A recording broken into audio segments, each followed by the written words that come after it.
Hello, and thank you for joining me with the Traffic Hacks course. In this segment, I'm going to give you just a brain dump of paid traffic. Before we've already gone over organic traffic and social traffic, now it's time for the third leg of the stool, which is paid.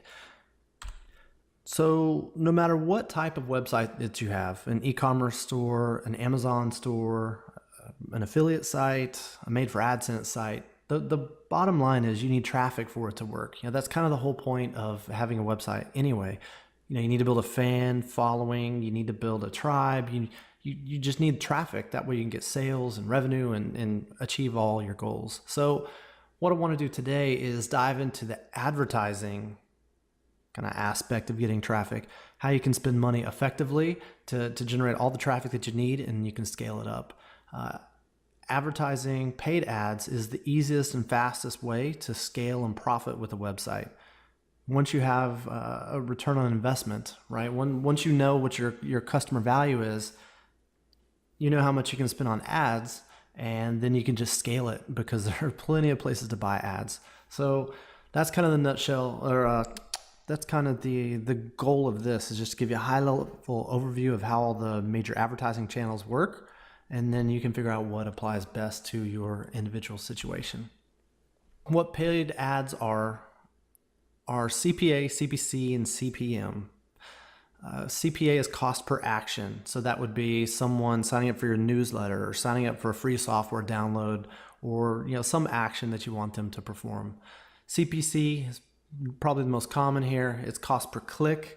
You only pay when people click on your ad and go to your website or your destination, your affiliate site or your Amazon store or whatever. The last is CPM, which means cost per 1,000 impressions, M meaning 1,000. And this is just display ads. If you want to get your ad in front of a whole bunch of people, you'll pay whatever, $5 for 1,000 impressions. And you have to hope that those people click, but that's kind of on you at that point. So really, CPC is more results oriented. CPA is the most results oriented. There are other kind of just aspects of this, but in general, those are what the terms that you're going to hear are defined as. A survey was performed against or by or towards a whole bunch of marketing managers, and they were asked exactly what the most effective social media platforms are to advertise on. And of course, this excludes search, right? The Google and the Bings. But as far as social is concerned, the most effective are Facebook, Twitter, YouTube, Instagram, Pinterest, LinkedIn, and of course, Google Plus bringing up the rear. So you notice it's slightly different between B2C and B2B. So if you're trying to reach consumers, Facebook is the best way. And if you're trying to reach businesses, LinkedIn is the most effective way. This is according to marketers in general. Of course, all of this I want to caveat with your particular case may be slightly different, but we're going to operate with generalities, with kind of the high level of what most people consider to be the best practice. So for marketing in general, for digital advertising in general, the chart on the left here shows what revenue share, what ad share, market share each particular advertising company has. So as you can see, Google by far and away has more advertising going on its platform than anybody else. Facebook is more than 3 times, or Google is 300%, more than 300% bigger than Facebook as far as advertising is concerned. Yahoo, which is kind of being Microsoft, Yahoo now, it's at 1.5%. I mean, it's even further behind. And as you see all the way down to the bottom, you've got Twitter at 0.6%. So as far as getting effective reach for your advertising, once you have an advertisement that works, or a marketing funnel that works, if you want to scale it, you should definitely consider what these numbers are. Google by far brings the biggest audience to the table, with Facebook being a good second place. You may need to tweak things, your ad budget based on targeting capabilities of a particular platform. But in general, when it's time to scale, that you can see what the numbers are right there. If you look at the chart there on the right, as far as social networking is concerned, or the social platforms, you can see that Same thing, right? In this case, Facebook has more than, what is that? 5, 6, almost 6 times the revenue of Twitter. And then LinkedIn is half again behind that. So, if you're trying to reach an audience on the social channels, Facebook, of course, is the way to go. Makes sense, right? I mean, these are all kind of common sense, and it's good just to see these two basically confirm what we already know. So as you delve into advertising for your particular site, you have to know your audience, right? This is the most critical step of the entire process. So you need to know who they are and how to reach them psychologically. So who they are obviously consists of how old they are, what gender they are, where do they live? Are they in the US? Are they in the UK? Are they in India? What their average income is. Are they high spenders, low spenders, $7 ticket items or $500 ticket items. Their education as well, right? Some platforms such as Twitter are mainly young and not as college educated, whereas Facebook has higher education standards. The other thing is hobbies and interests. So if you have an exercise blog that you have some products on, you're going to need to obviously know that your site focuses on exercise and getting in shape and fitness. So this is just like selecting keywords is very important to a website. Knowing your audience is very important to advertising. Otherwise, you're just going to be throwing money, right? You don't want to market baby toys to, whatever, teenagers. It just isn't going to have a very effective reach or a response rate. Let me jump in real quick here and go through show a bunch of statistics on the various advertising platforms so that you can understand what users actually use them.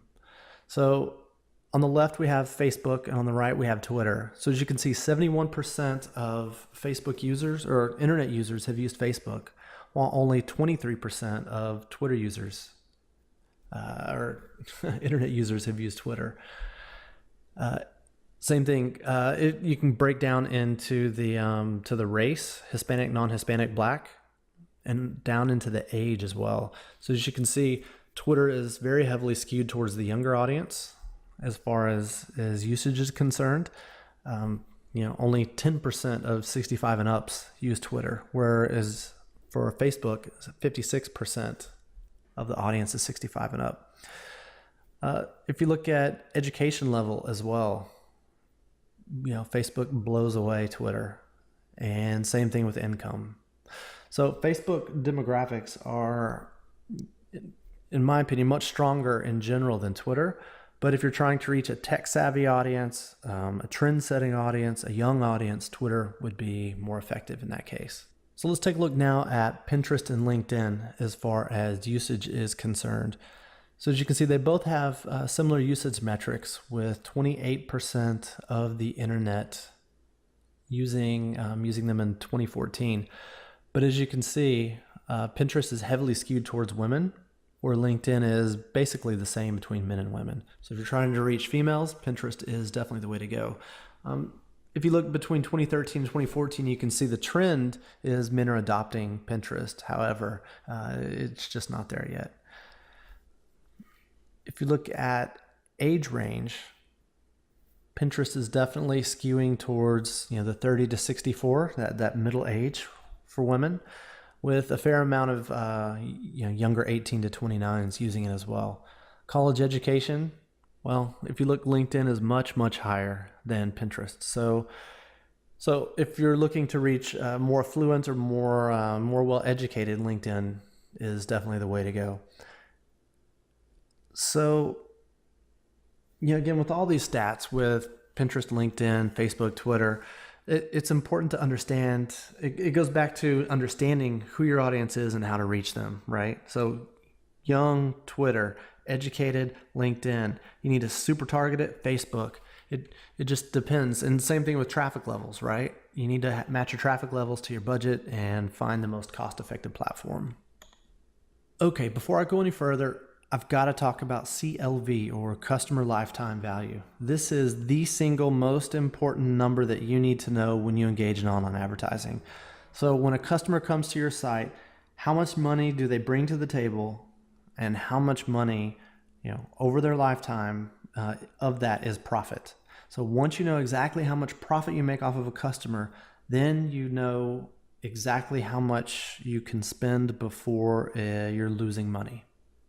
So an example I gave right here, a customer joins, they buy a $17 plugin, and they spend an extra $40 on average for their lifetime.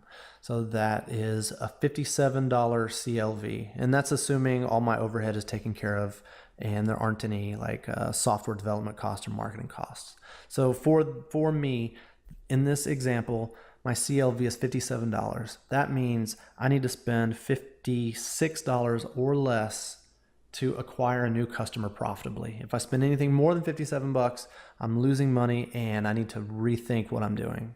Okay, so there are a lot of ways to increase your CLV. You can improve your funnel, you can improve your conversion rate, but the bottom line is you need to know what that CLV is, and then you can figure out how to maximize your profit, right? And once you start having a funnel that delivers more sales, that delivers more profitable customers, then you can scale it up and you can just turn up and increase the ads. And this is how people say they spend $10,000 a day in AdSense or Facebook ads. It's because they have a product that is profitable and they can't saturate the market. And so they just keep turning it up and turning it up. And as long as that CLV is where it needs to be, then they keep turning up the heat and bring in more sales and more people. So this is the number. Before you even start or think about starting, you need to know how much profit each one brings.